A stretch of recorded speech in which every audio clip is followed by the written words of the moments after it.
बारी है अपने अतिथि से मुलाकात। दर्शकों, आप बहुत देर से इंतजार कर रहे होंगे कि रोज की तरह हम अपने नए मेहमान से आपकी मुलाकात करवाएंगे। बिल्कुल श्वेता, तो आपका इंतजार खत्म हो रहा है और हम चल रहे हैं, मुलाकात करते हैं, बहुत सी बातचीत करते हैं अपने आज के अतिथि से। बिल्कुल। आज हमारे स्टूडियो में आमंत्रित है श्रीमती अपर्णा सिंह।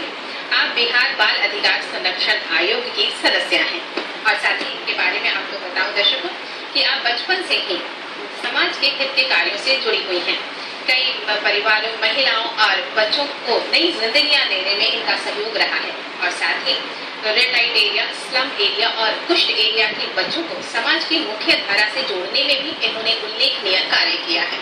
इसके साथ ही आप साहित्य रचना भी करती हैं और आयुर्वेद तथा योगा से भी जुड़ी हुई हैं। और आपको एक और बात बताऊं दर्शकों कि श्रीमती अपर्णा सिंह जी को चंपारण रत्न, नारी शक्ति और प्रकृति श्री जैसे कई सम्मानों से नवाजा गया है। तो चलिए आकर एक बहुत ही बहुमुखी प्रतिभा की धनी हमारी आज की अतिथि। बिल्कुल श्वेता, तो चलिए दर्शकों हम अपने अतिथि का स्वागत करें।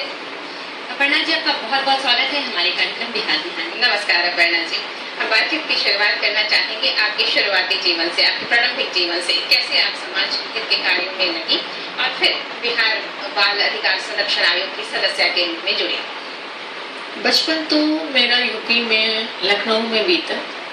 हमने अपनी शिक्षा वहीं से की और जब शादी हुई तो बिहार में आ गई। समाज सेवा का जो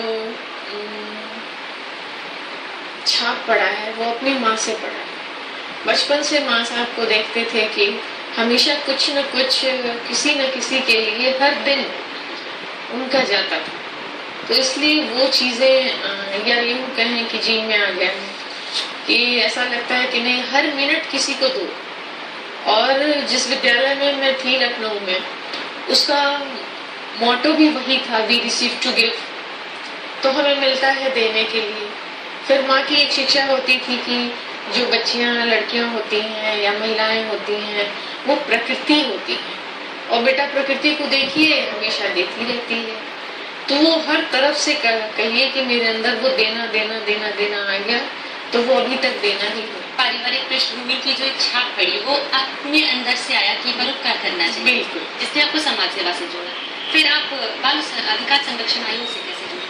बस यूं ही जब ससुराल आई और वहाँ पे जब बाढ़ आते थे या आग लगता था तो मैं किसी न किसी बहाने निकल जाया करती थी गाड़ी लेके। और मुझे लगता था कि नहीं, ये सब हमारे अपने लोग हैं। चूंकि पुराना हिसाब किताब हमारे यहाँ है, हमारे जो इन लॉज हैं, हमारे एल्डर्स हैं, हमारे श्रेष्ठ जन हैं, वो उस क्षेत्र के कुछ कहे जाते थे जो मैं शब्दों में नहीं कह पाऊंगी। तो मुझे ऐसा लगता था कि अगर वो लोग कर सकते हैं तो हम क्यों नहीं कर सकते। तो मैं अपने हस्बैंड से पूछ के और गाड़ियों में जो मुझसे हो पाता था, यथाशक्ति यथासंभव पहुंच जाया करती थी। धीरे धीरे ये चीजें इतनी बढ़ गई कि अब लोगों को, हमारे क्षेत्र के लोगों को लगने लगा कि उनको बुखार भी चढ़े तो वो रानी जी को फोन कर लेती थी। आज भी वही दशा है। तो बस इसी तरह करती गई और वो चीजें यहाँ हमको लगता है पटना पहुंची। माननीय मुख्यमंत्री जी ने सुना होगा या किसी तरह हमें कॉल किया गया कि भाई आप आइए यहाँ और आप उनसे मिलना चाह रहे हैं, हमारे माननीय मुख्यमंत्री जी। तो हम लोग गए वहाँ पे। तो हमें बताया गया कि भाई आप हमारे बिहार के लिए काम करें। तो मैंने अपने हस्बैंड की तरफ देखा, क्योंकि हम लोग तो बिना उनके आदेश के कुछ कर नहीं सकते। तो उन्होंने कहा नहीं क्यों नहीं करेंगी, काम करेंगी। तो जब इन एल्डर्स से और हस्बैंड से परमिशन मिल गया तो कर रही हूँ। पहले तो मुझे लगा कि शायद मैं नहीं कर सकूंगी, लेकिन जब करना शुरू किया तो लगा कि ये तो मेरा ही काम था जो बचपन से करते आ रहे हैं। तो मुझे कुछ अधिक, मतलब बहुत ज्यादा कठिन नहीं लगा, मतलब मजा आने लगा। इस तरह का था भी देखिए आपके पूरे स्वभाव में रचा बसा था। हाँ जी, बिल्कुल बिल्कुल। और आप एक बहुत सुंदर काम से जुड़ी हुई हैं, बच्चों के भविष्य से जुड़ी हुई है, जो हमारे देश का भविष्य होते हैं। मैं आपसे ये भी जानना चाहूंगी कि हमारे यहाँ जो बिहार बाल अधिकार संरक्षण आयोग काम करता है, कब से स्थापना हुई और क्या प्राथमिकताएं हैं इसकी? 2010 में बिहार में ये आयोग बना और 7 मेंबर्स हम हैं इसमें, 7 सदस्य हैं, एक अध्यक्ष और 6 सदस्य हैं।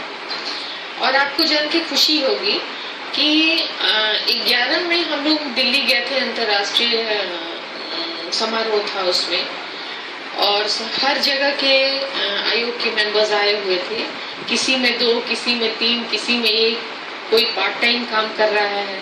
तो मुझे अपने माननीय मुख्यमंत्री जी के उस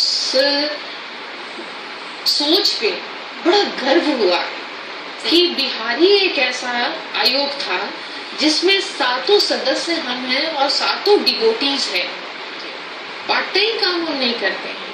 तो इसलिए दिल्ली में भी अमोद कर्ण जी थे, शांता सिन्हा जी थी, इन लोगों ने सबने बुरी बुरी प्रशंसा की, हमारे बिहार की भी और हमारे नायक की भी, कि आपकी पूरी पहली टीम है और सबसे अच्छा काम हम कर भी रहे हैं। हमारे सारे सदस्य पूरी तरह से इसमें लगे हुए हैं और बहुत अच्छा काम कर रहे हैं।